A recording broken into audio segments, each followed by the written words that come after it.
Não é estranha essa coisa de a falsidade trazer com ela, seja qual for a sua forma de expressão, um aviso. Posso dizer com sinceridade que em toda a minha vida, apesar do número de pessoas com quem me decepcionei, nunca fui enganado por ninguém sobre nada. Muitas vezes, por exemplo, ao contratar gerentes dos negócios, eu tive cerca de 10 gerentes, e quase todos deram errado. Estavam mais interessados em tirar alguma coisa de mim do que em fazer algo por mim. Nesses casos, esse aviso veio quando eu estava entrevistando esses homens antes de contratá-los. Mas eu precisava de alguém, e escolhi o mais próximo, não porque tinha plena confiança nele, mas porque esperava que meu aviso interior fosse falso, que ele fosse bom, mas raramente funcionava dessa maneira. Se você se observar em transações comerciais e em situações sociais, verá que algum aviso sempre acompanha a falsidade. Não sei dizer como detectá-lo, só você pode perceber. As mulheres geralmente sabem mais sobre isso do que os homens. Ouvi dizer que no namoro, as mulheres não prestam tanta atenção ao que os homens dizem, mas a como dizem. É isso mesmo, senhoras, ou não? Eu acho que sim. Não é tanto o que o homem diz, mas o modo como ele diz que o telegrafa para a mulher, que tem uma intuição muito mais aguçada que os homens. Se o homem está mentindo ou tentando causar uma boa impressão, ou se está sendo sincero. Quando quero saber sobre homens, sempre levo comigo minha esposa, Annie Lou. Ela tem uma intuição forte. Eu a deixo à vontade com o homem sobre quem gostaria de saber muito mais, e deixo conversando um pouco com ele. Ela sempre volta com um relatório sobre ele. E que eu saiba, nunca errou. A maioria das mulheres tem intuição forte, mas muitas nem sempre se deixam guiar por esse sentimento. Frequentemente o ignoram. E quando fazem isso, geralmente enfrentam problemas. Acho que vocês podem confirmar isso também, senhoras.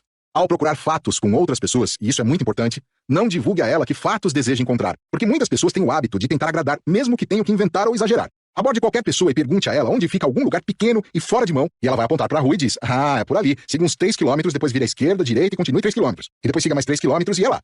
Na verdade, o lugar pode ficar para o outro lado, mas a pessoa nunca vai dizer que não sabe, sempre vai dar informações. A maioria das pessoas é assim, não quer admitir que não sabe. Quando descobrem que resposta você espera, existe uma característica comum, uma fraqueza comum nas pessoas, de tentar fornecer a resposta que você está procurando.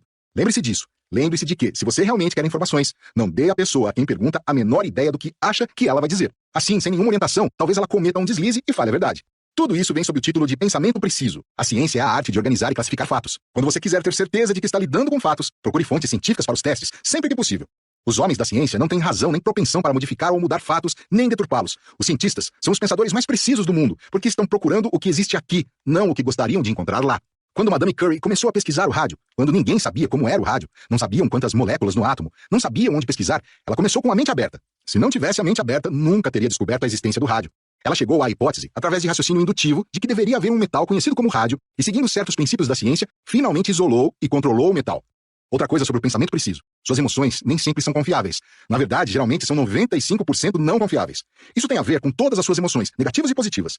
Antes de ser influenciado demais por sentimentos, dê à sua cabeça a chance de analisar o assunto. A cabeça é mais confiável que o coração. A pessoa que se esquece disso, geralmente se arrepende. Aqui estão alguns dos principais inimigos do pensamento razoável. No início da lista, você nunca teria imaginado. Mas no início da lista, o inimigo mais destacado do pensamento preciso é o maior de todas as emoções. É a emoção do amor. Para ser um pensador preciso, você vai ter que amarrar uma corda em cada extremidade do seu coração e segurar as duas pontas o tempo todo. Se cair na expressão excessivamente caprichosa da emoção do amor, tome cuidado para não soltar as duas pontas. Continue segurando uma delas, pelo menos. Algumas pessoas, quando cedem ao sentimento de amor, mergulham de cabeça, exageram, e algumas nunca voltam à tona para respirar. É uma pena, não é? Que a maior de todas as emoções possa ser, e muitas vezes seja, a mais perigosa de todas. A emoção do amor nunca é perigosa para um pensador preciso. Em toda a minha vida, eu tive muitos casos de amor. Pode ter certeza disso. Melhor confessar isso agora. Já tive muitos. Mas em toda a minha vida, só me machuquei uma vez e acho que nunca machuquei ninguém, exceto uma vez. A ocasião em que me machuquei foi quando mergulhei de cabeça e esqueci de segurar aquela outra corda. Perdi o limite, e isso me custou caro. Custou pelo menos $1 milhão em dinheiro. E isso não é pouco. Felizmente, eu tinha como pagar. Mas isso não foi nada comparado à tristeza e ao sofrimento, e ao que isso fez comigo. Levei 5 anos para me recuperar, para voltar ao ponto de partida. Essa é uma parte da minha história que vocês não conheciam, acho. Mas podem ouvi-la e podem saber que qualquer pessoa está sujeita a isso. Com toda a minha capacidade de usar a autodisciplina, ultrapassei os limites porque escolhi ignorar. Quis ter uma experiência amorosa com uma pessoa perigosa. E, senhoras e senhores, eu a tive. E quero contar uma coisa mais. Valeu a pena. Valeu a pena porque me recuperei e aprendi com isso. A confissão faz bem à alma. Valeu a pena de várias maneiras. Em primeiro lugar, aprendi a não fazer aquilo de novo. Segundo, aprendi que era forte o suficiente, apesar de ter cedido a mais marcante e influente das emoções para recuperar o equilíbrio e o raciocínio. Seria impossível alguém me pegar nesse truque de novo. Na verdade, ninguém me enganou. Eu mesmo me enganei. Mergulhei de cabeça. Queria ver como era. Tinha tido todas as outras experiências praticamente. Queria ver como era sofrer por amor. E, irmão, eu entendi. Foi uma lição de $1 milhão. Alguns outros principais inimigos do pensamento preciso são o ódio, a raiva, o ciúme, o medo, a vingança, a ganância, a vaidade, o egoísmo, o desejo de algo em troca de nada e a procrastinação. Você nunca pensa corretamente quando está com raiva, lembre-se disso. Você nunca será um pensador preciso se permitir que essas emoções, as construtivas, as positivas ou as negativas, o dominem. Pensar com precisão é coisa para sangue frio, senhoras e senhores. Muito sangue frio. É algo que se faz com a cabeça, não com o coração. Eu não gostaria de ser uma pessoa que não permite a expressão do coração. Ora, eu seria um humano robô. Não quero dizer que você deve desligar suas emoções mais refinadas, nem nenhuma delas totalmente, mas digo que você pode usar a autodisciplina para manter todas essas emoções sob controle o tempo todo. Quando chega ao ponto em que precisa ter sangue frio para pensar e lidar com os fatos, em vez de deixar que suas emoções o dominem, é nesse momento que você recorre à autodisciplina e deixa a cabeça pensar, não o coração. O amor é a melhor coisa do mundo, não há dúvida. Não haveria civilização sem ele. O homem não seria nada mais que um animal sem ele. Da mesma forma, é a mais perigosa de todas as emoções se você não for um pensador preciso. Suspeito que haja pessoas nessa plateia que possam concordar com isso. Depois tem o fanatismo religioso, que é um inimigo do pensamento preciso. Se você não abordar sua religião através dos meios mais práticos para determinar se é boa e útil para você, se só lida com ela do ponto de vista do fanatismo, você nunca será um pensador preciso. Na política, o fanatismo é prejudicial ao pensamento preciso. Por acaso tive o privilégio de trabalhar de perto com Franklin D. Roosevelt, durante o seu primeiro mandato como presidente. Havia alguns membros de seu círculo mais próximo que acreditavam que ele havia sido enviado diretamente do céu no primeiro mandato. Por outro lado, outros achavam que ele tinha vindo de outro lugar. E nos dois casos, o pensamento não se baseava necessariamente no conhecimento do homem, mas na maneira como essas pessoas se sentiam em relação ao que ele estava fazendo. Fanatismo. E se quiser vê-lo em seu ponto máximo, procure-o no campo da religião e no campo da política, mais do que em qualquer outro lugar, e logo a seguir, no campo da economia. A única coisa sobre a qual você tem controle total é o poder do pensamento. Não ceda essa prerrogativa a ninguém, por nenhum motivo. Entusiasmo e imaginação descontrolados também são perigosos para essa coisa de pensar com precisão. Fique atento aos dois especialmente. Eles são perigosos quando não estão sob seu controle. É maravilhoso ter entusiasmo. Na verdade, não sei de nada que não tenha sido realizado sem que houvesse entusiasmo. É maravilhoso ter imaginação, imaginar uma coisa mentalmente antes de criá-la ou antes de vê-la em sua forma física. Se não fosse por entusiasmo e imaginação, o grande estilo de vida americano, como o conhecemos hoje, com todas as nossas conveniências, todas as nossas riquezas, não existiria. Os índios ainda estariam aqui dirigindo este país. E talvez não fosse uma má ideia, afinal, se estivessem. Nesse ponto, vocês deveriam aplaudir. Por último, mas não menos importante, para ser um pensador preciso, permita que sua mente seja um eterno ponto de interrogação. Questione tudo e cada um, até ter certeza de estar lidando com fatos. Faça isso em silêncio, no silêncio de sua mente, e evite se tornar conhecido como um São Tomé. Seja um bom ouvinte, mas também seja um pensador preciso enquanto ouve. Vejo que nosso tempo acabou. Obrigado e boa noite. 5. Fé aplicada. Como vão, senhoras e senhores? Obrigado por estarem comigo novamente. Nosso assunto no programa de hoje e na próxima transmissão é a fé aplicada. Quero dizer desde já que não há nenhuma referência à religião ortodoxa. Não analiso esse ângulo. A fé é um estado de espírito que deve ser cultivado por alguma técnica que ajude o indivíduo a tomar posse plena da própria mente em todos os momentos e para todos os fins, e a ser capaz de direcioná-la a qualquer desejo com a crença de que esse fim será alcançado. Essa palavra crença, senhoras e senhores, é a palavra-chave para todo esse princípio. Não sei se vocês já leram um livro chamado The Magic of Believing, de Claude Bristow. Se não leram, recomendo fortemente que o compre. Vale a pena, pois ele oferece um ângulo muito bom sobre esse assunto de crença e o que se pode esperar como resultado disso. A fé é o poder de alguém para entrar em contato com a inteligência infinita e usá-la com intensidade hipnótica. Não se assuste com a palavra hipnótico, porque reconhecendo ou não, você está usando o hipnotismo a vida toda. De um modo geral, a maioria das pessoas o usa de maneira negativa para se hipnotizar com medo e limitações autoimpostas em vez de fé. Consequentemente, nunca chegam muito longe. Aqui estão alguns fatores que entram no desenvolvimento dessa coisa chamada fé. Para começar, começa com um propósito definido, fixando sua mente em algum objetivo ou algo que você deseja conquistar e desenvolvendo por trás desse objetivo um desejo ardente. Um desejo ardente é algo muito diferente de esperança ou vontade. Todos nós temos esperanças e vontades. Gostaríamos de ter muito dinheiro sem trabalhar para isso, esperamos ser famosos, esperamos ser reconhecidos, esperamos ter uma boa saúde, mas não é disso que estou falando em relação à fé aplicada. Estou falando de um desejo ardente por trás de algum objetivo definido, com a crença de que você vai conseguir alcançar esse objetivo. Eu ensinava meus alunos a entrarem em uma sala silenciosa, levando com eles o objetivo principal ou algum objetivo menor escrito, ler esse objetivo em voz alta, depois se olharem no espelho e afirmar que vão conquistar esses objetivos, sejam eles quais forem. Não é uma má ideia. Segundo uma mente positiva, livre de todos os aspectos negativos, como medo, inveja, ódio, ciúme e ganância, é absolutamente essencial para o desenvolvimento da fé. Você não pode ceder espaço à inveja, ganância, medo ou ciúme ou qualquer outro aspecto negativo e, ao mesmo tempo, fazer uso do princípio da fé aplicada. Eu me pergunto, meus amigos, se vocês sabem por que a maioria das orações nunca resulta em nada, exceto em um resultado negativo. Vocês já pararam para pensar nisso? Já pararam para pensar por que, de um modo geral, suas orações não são atendidas? Você deve ter observado que isso é verdade. Bem, quero dizer uma coisa que pode ser chocante. Todas as orações são atendidas. Elas são atendidas de modo a corresponder exatamente ao estado mental em que você as pronuncia.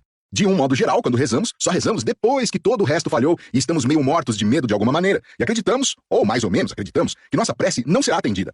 E desconfio que, às vezes, rezamos por coisas às quais não temos direito, e sabemos disso. Podemos não gostar da resposta, mas essas orações recebem as respostas que merecem. O próximo fator essencial para o desenvolvimento da fé é uma aliança do Mastermind com uma ou mais pessoas que irradiam coragem, baseada em fé, e se adaptam mental e espiritualmente às necessidades da pessoa para realizar um determinado propósito. É absolutamente necessário que você faça pleno uso do princípio da fé aplicada para se alinhar com uma ou mais pessoas que trabalharão com você em espírito de harmonia e terão uma boa influência sobre você. Lembro-me de quando eu estava lutando para ser reconhecido, ter um ponto de partida e encontrar um editor que publicasse minha filosofia. Havia um homem nos Estados Unidos que exercia uma influência positiva tão boa sobre mim que muitas vezes eu ia até a Flórida para ter um encontro de 1 ou 2 dias com ele. Esse homem era Edwin C. Barnes, o único parceiro que Thomas Alva Edison teve. Eu me sentava e conversava com o Sr. Barnes, e ele me dava um tapa nas costas e dizia que eu podia fazer qualquer coisa que eu decidisse fazer.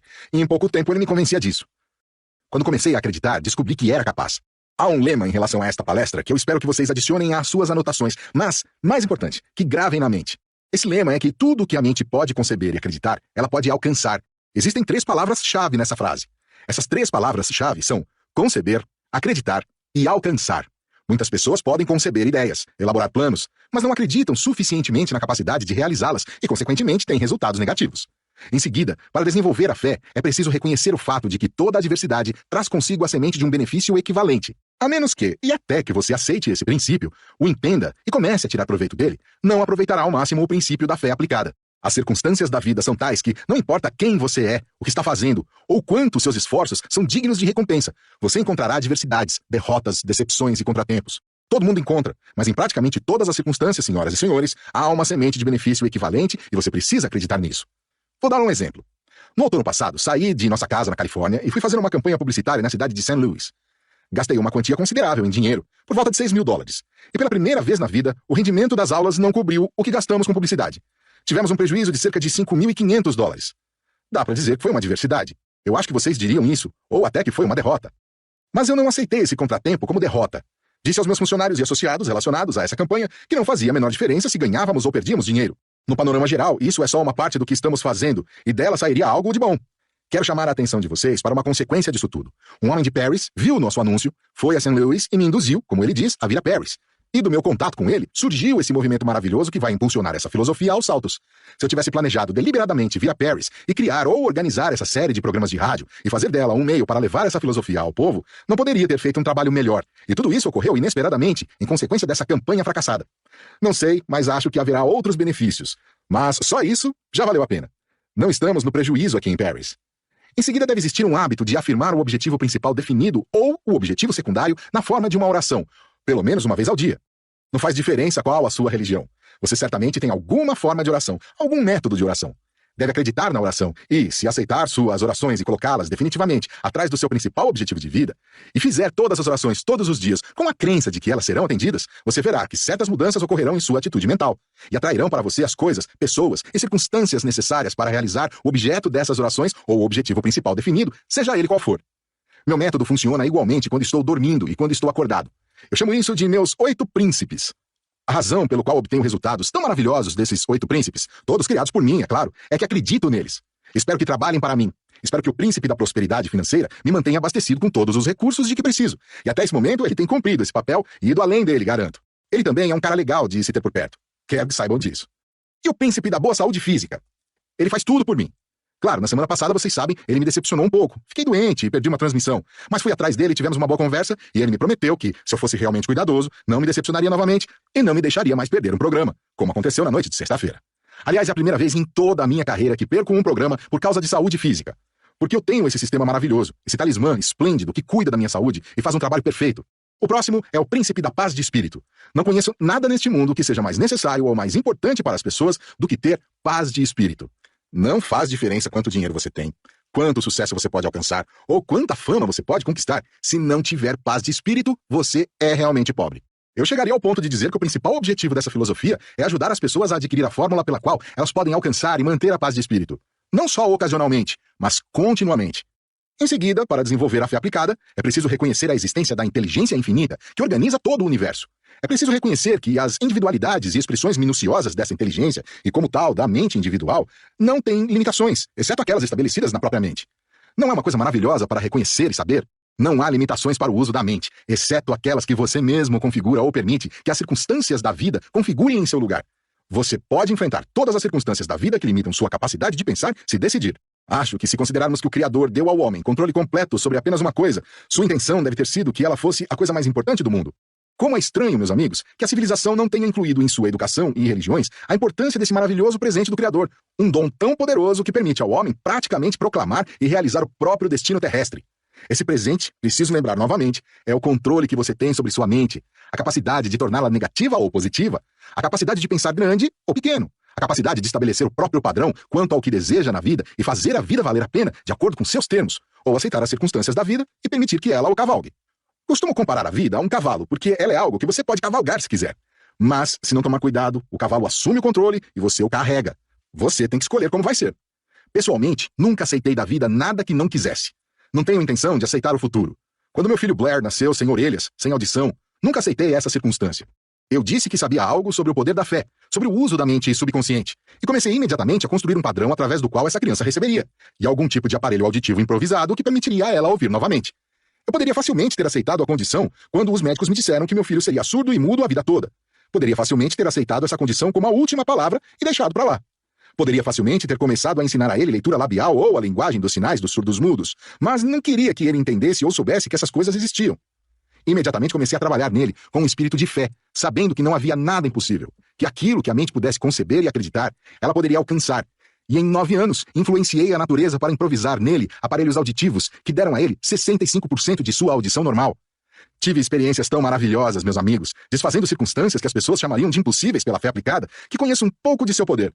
Não poderia nem começar a descrever para vocês, em termos que talvez os influenciassem ao máximo, a grande capacidade que tem de usar a própria mente para qualquer objetivo desejado e atingir esse objetivo. Todo ser vivo que chega a este mundo, abaixo da ordem humana, tem seu destino determinado pelo que chamamos de instinto. Seu padrão já está definido e não é possível dar um passo além dele. O homem não tem padrão, exceto o que constrói para si mesmo. Pode ser grande ou pequeno, pode ser ótimo ou insignificante. O homem controla o próprio destino terrestre se usar o poder que o Criador lhe deu e usá-lo com o espírito da crença de que pode realizar os próprios fins.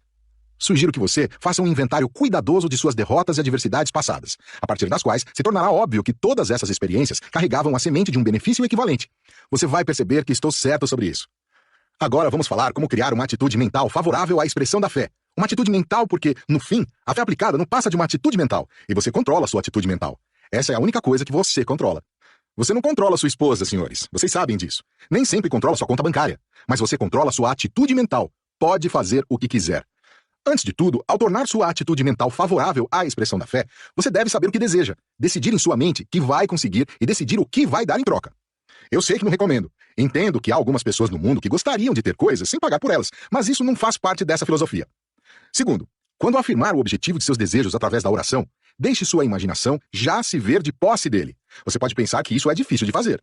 Há alguns anos, tive um aluno que precisava muito de $1.000 e ele veio falar comigo sobre como conseguiria o dinheiro. Ele precisava ter esses $1.000 em uma semana. Eu disse, sente-se, pegue seu talão de cheques e faça um cheque de $1.000. Ele disse, isso não vai adiantar, o cheque não tem fundos. Eu disse, bem, logo terá. Faça um pré-datado para daqui a uma semana. Ele fez o que eu disse e em seguida começou a trabalhar na própria mente. E em 2 dias ele me ligou e contou que havia recebido $1.500 em dinheiro de uma fonte inesperada. Em outras palavras, ele tinha $500 além do que precisava. Ele disse, vou pagar esse cheque. E foi o que ele fez. E ele o enquadrou e o mantém pendurado em sua biblioteca até hoje. Porque esse foi o começo de seu primeiro reconhecimento real de que, quando você acredita em alguma coisa, quando toma providências para executá-la, como se já tivesse sido realizada, isso põe o poder da inteligência infinita ao seu dispor. Em seguida, quando você enfrentar uma derrota, como acontece muitas vezes, sem dúvida, lembre-se de que a fé do homem é testada muitas vezes, e essa derrota pode ser apenas um dos seus tempos de prova. Se você não tirar nada dessa transmissão específica, exceto esse pensamento, lembre-se, sempre que for derrotado, desapontado ou sofrer qualquer tipo de frustração, que você provavelmente está sob os holofotes, sendo testado para mostrar se é um homem ou um rato. Nós passamos por tempos de teste. Passei por 20 anos deles enquanto pesquisava e desenvolvia essa filosofia. E se não tivesse sido capaz de resistir ao teste do fracasso e da derrota, nunca teria dado ao mundo a grande coleção de princípios do sucesso que dei a ele, e que agora serve a milhões de pessoas. Eu diria que a melhor parte da minha experiência não veio dos meus sucessos, mas dos meus fracassos, porque sobrevivi a eles. Decidi que não significavam nada na minha vida, exceto o desafio de um esforço maior, e essa é a atitude que você deve adotar em relação à derrota, porque você vai ter esses tempos de teste. Na verdade, fico muito feliz em saber que passei por muitas derrotas importantes, porque agora reconheço que a pessoa comum teria caído na primeira ou na segunda. Descobri que não há nada no mundo que possa me derrubar e manter no chão. Como descobri isso? Tenho uma fórmula para lidar com a questão do fracasso, e ela se aplica a todas as circunstâncias. Não me importo com quanto as coisas são difíceis, com quanto os fofoqueiros falam, com quanto as pessoas criticam. Continuo atuando de acordo com o mesmo velho padrão, e a filosofia segue progredindo. Por quê? Porque não desisto quando as coisas ficam difíceis, quando há obstáculos no meu caminho. Recomendo fortemente que você adote e cumpra essa política.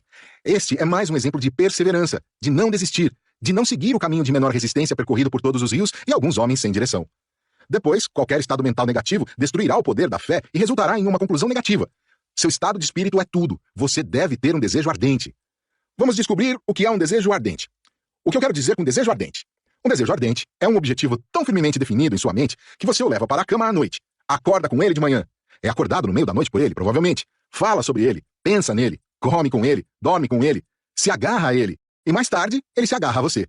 E quando isso acontece, você realmente tem um desejo ardente. Um desejo ardente é um esforço tão determinado para alcançar um certo fim que, após muitos contratempos ou frustrações, você continua em frente. É isso que é um desejo ardente, e é muito parecido com isso o que chamamos de fé aplicada. Tem uma coisa que deve ser evitada quando agimos com base nesse desejo ardente.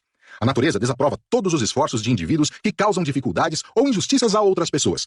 Se você se dedicar a qualquer forma de esforço baseado em sua fé que resulte em ferir ou prejudicar outra pessoa, pode ter certeza de que seus esforços não serão frustrados mais cedo ou mais tarde. Você deve saber que meu aluno mais famoso e talvez o homem mais famoso do mundo inteiro foi Adolf Hitler. Quando ele se tornou um dos meus seguidores, eu não sabia quem era Hitler.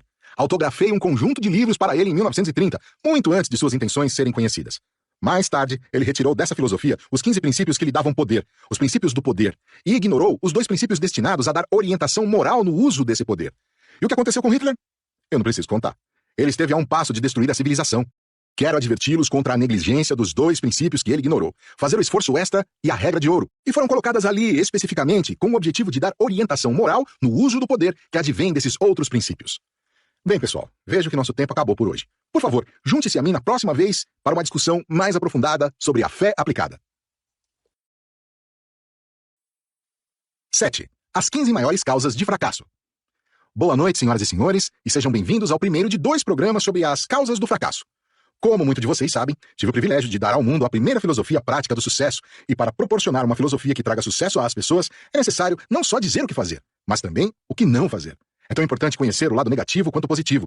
Essa transmissão e a próxima abordarão apenas as coisas que não se deve fazer para ter sucesso. Existe uma lei da natureza que prevê que toda adversidade, toda derrota, todo revés, todo fracasso, toda mágoa, toda circunstância desagradável que você possa enfrentar carrega em si a semente de um benefício equivalente. Eu não disse que é a flor do benefício, ou o fruto maduro. Disse apenas a semente. Para se beneficiar com essa semente, primeiro é preciso reconhecê-la. É preciso saber que ela está lá. Você precisa esperar e estar procurando por ela, em vez de olhar para o lado adverso ou negativo da experiência. Segundo, você deve germiná-la através de algum tipo de ação, desenvolvê-la e utilizá-la. Isso é absolutamente essencial. Acho que talvez de todas as coisas que descobri durante meus 40 e tantos anos de pesquisa nesse campo da filosofia, nada para mim foi mais impressionante ou mais surpreendente que descobrir que a natureza organizou tudo de maneira muito inteligente, que nada fosse tirado de alguém sem que algo fosse dado em troca. Nada que a natureza deu a um indivíduo como patrimônio jamais lhe será tirado por qualquer causa, sem que um benefício equivalente lhe seja devolvido. Essa grande lei da compensação foi descrita com grande eficiência por Ralph Waldo Emerson em seu livro de ensaios. Eu descobri 15 principais causas de fracasso, e vou fazer um breve comentário sobre cada uma delas. A primeira é o hábito de vagar pela vida sem um objetivo definido ou um plano definido para alcançá-lo. Você pode se surpreender ao constatar que 98 de cada 100 pessoas pertencem a essa categoria, os andarilhos. Eles são como peixes dourados em um aquário. Dão voltas e voltas, sempre voltando ao ponto de partida, mas nunca chegando a lugar algum. A razão de não chegarem a lugar algum é, antes de tudo, não descobrirem esse maravilhoso presente da mente, capaz de determinar seu destino terrestre. Segundo, se descobrem, não fazem o uso adequado. Estão à deriva. Falta singularidade de propósito. Falta um plano para realizar o objetivo. Aí você tem o principal motivo de todos os fracassos nesse mundo. O número 2 é hereditariedade física desfavorável ao nascer. Isso é algo que o indivíduo não pode controlar, mas foi comprovado repetidamente que uma condição física desfavorável no momento do nascimento não precisa necessariamente ser motivo de fracasso e derrota permanentes. Acho que provei isso aqui no caso do meu filho Blair, que nasceu sem orelhas, mas se tornou um jovem notável e finalmente desenvolveu uma capacidade auditiva de 65% do normal. Tenho observado repetidamente que mesmo uma aflição desse tipo carrega consigo a semente de um benefício equivalente. No caso de meu filho Blair, essa semente de um benefício equivalente foi o fato de as pessoas o encararem com muita simpatia. Ele não tinha as capacidades físicas que as outras crianças tinham por causa de sua condição, então teve que se esforçar mais para progredir. Penso em homens como o falecido Charles P. Steinmetz, um gênio, se é que já existiu algum, que nasceu com a coluna torta, ombros curvados e doente. Ele parecia mais um macaco do que um homem. Mas tinha um cérebro maravilhoso dentro do crânio e não permitiu que essa doença o impedisse de se tornar um sucesso notável como matemático e engenheiro elétrico. Suas limitações físicas o levaram a desenvolver completamente a mente. Quando vejo homens assim, reconheço que, mesmo que alguém tenha nascido com um histórico hereditário físico desfavorável, não precisa deixar de se beneficiar dessa mesma aflição. Terceira causa do fracasso. É uma curiosidade intrínseca em relação aos assuntos de outras pessoas. É claro que nenhum dos meus ouvintes pertence a essa categoria. A da curiosidade intrometida em relação aos assuntos de outras pessoas. Você vai se surpreender ao saber quanto de força intelectual, quantas horas de força intelectual é gasto todos os dias por milhões de pessoas em todo o mundo por pura curiosidade e intromissão. Ou talvez não seja tão pura. Talvez seja um pouco impura. Curiosidade e intromissão nos assuntos de outras pessoas. A vida é tão complexa e tem tantos obstáculos que, para ter sucesso, para desenvolver nossas qualidades mentais dadas por Deus, devemos dedicar todo o nosso tempo às coisas que interessam a nós, e não se envolver nos assuntos de outras pessoas, especialmente se não tem impacto nenhum sobre nós. A quarta causa do fracasso é a falta de um objetivo principal definido como objetivo de vida. Um objetivo principal. Todos temos objetivos menores, mas a maioria deles não é realmente um objetivo. São esperanças e desejos. Uma esperança e um desejo não vão muito longe. Todos esperamos casar bem quando nos casarmos. As mulheres esperam se casar com homens altos, bonitos, de cabelos escuros e com muito dinheiro. Os homens esperam casar com mulheres bonitas e encantadoras, com personalidade. Às vezes casam e descobrem que isso não traz sucesso ou felicidade. Homens e mulheres esperam ter sucesso nos negócios ou na profissão. Dinheiro, fama, fortuna. Eles esperam essas coisas, as desejam. Mas isso não é o equivalente a um objetivo principal definido. Se você deseja ter sucesso na vida, você precisa ter um objetivo principal, um objetivo geral, um propósito geral. Precisa amparar esse objetivo com seus melhores esforços. A maioria das pessoas não tem esse objetivo. E mesmo aquelas que os têm, muitas vezes o apoiam só com esperanças e desejos. Não com certeza. A quinta principal causa do fracasso é a escolaridade inadequada. Educação inadequada. Eu deveria ter dito em vez de escolaridade, porque escolaridade e educação são dois termos distintos. Muitas pessoas pensam que por frequentar as escolas de ensino fundamental e médio, a faculdade, obter alguns diplomas, são educados. Esqueça! Não é isso que educa as pessoas. De fato, descobri alguns anos atrás que a palavra educar é muito mal compreendida pela maioria das pessoas, e todos os dicionários que já tive o privilégio de examinar dão a definição errada da palavra educar. Dizem substancialmente que isso significa transmitir conhecimento. Não é nada disso.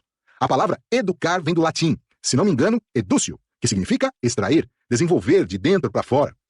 Desenvolver o quê? Desenvolver aquilo com o que você nasceu, uma mente. Alguns dos homens mais bem-sucedidos que já tive o privilégio de conhecer e com quem trabalhei tiveram pouca educação formal, mas tinham ótima educação. Entre eles estão Henry Ford e Thomas Edison, dois dos mais notáveis que quase não tiveram educação formal, mas tiveram um grande desenvolvimento interno.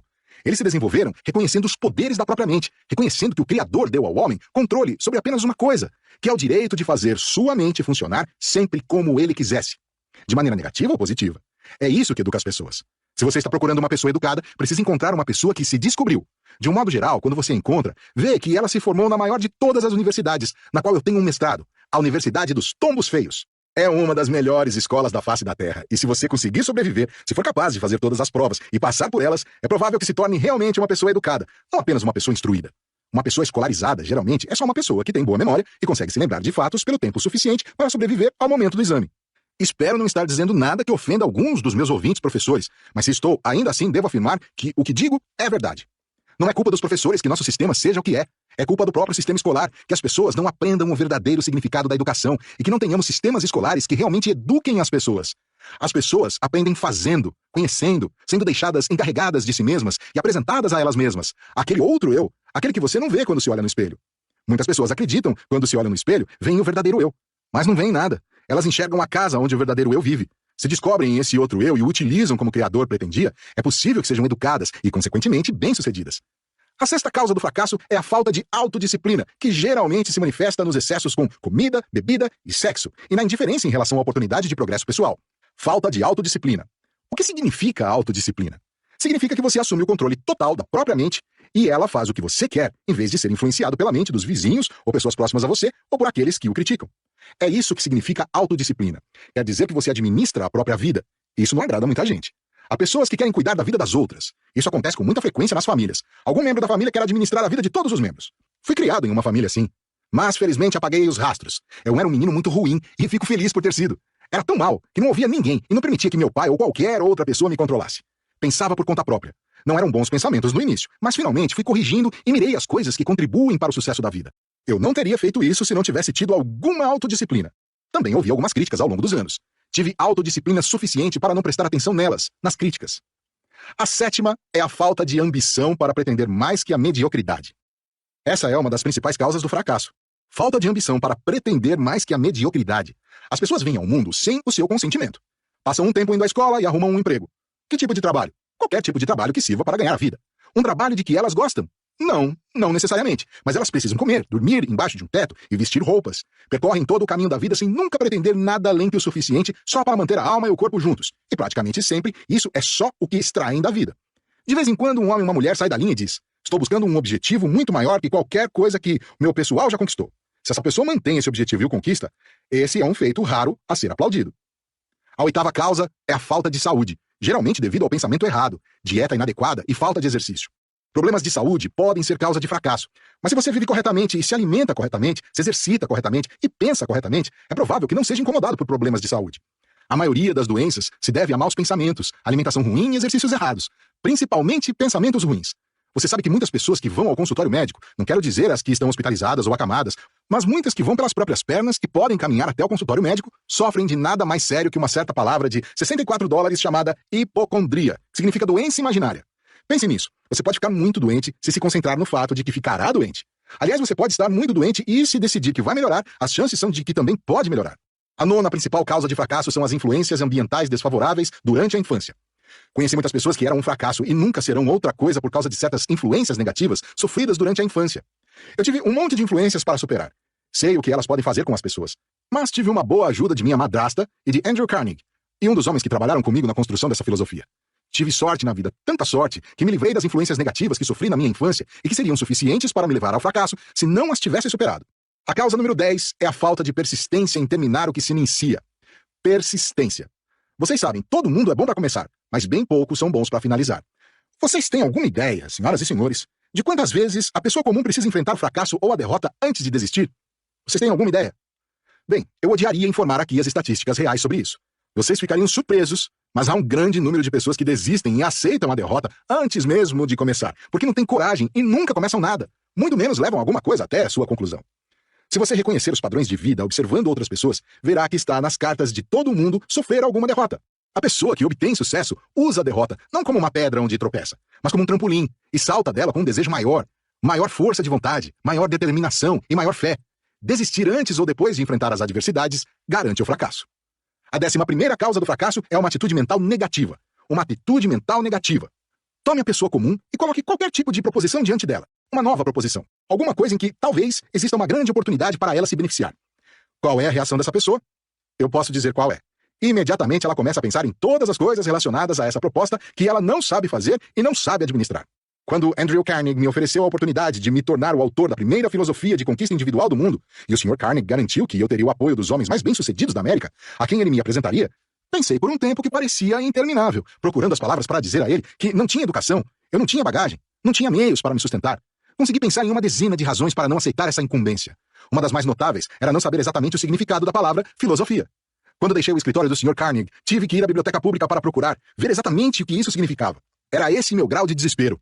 Mas algo dentro de mim disse, se o Sr. Carnegie o manteve aqui e o entrevistou por 3 dias e 3 noites, vendeu a você a ideia de se tornar o autor dessa filosofia e prometeu toda essa cooperação, ele deve ver em você algo que você não sabe que existe. Vá em frente e diga a ele que é capaz disso. E eu falei, sim, Sr. Carey, eu não só aceitarei a incumbência, como pode contar com isso, senhor. Eu a concluirei. Ele disse, era isso que eu queria ouvir de você, e era esse o tom em que eu queria que dissesse. Descobri mais tarde que ele estava sentado ali com um cronômetro, me avaliando.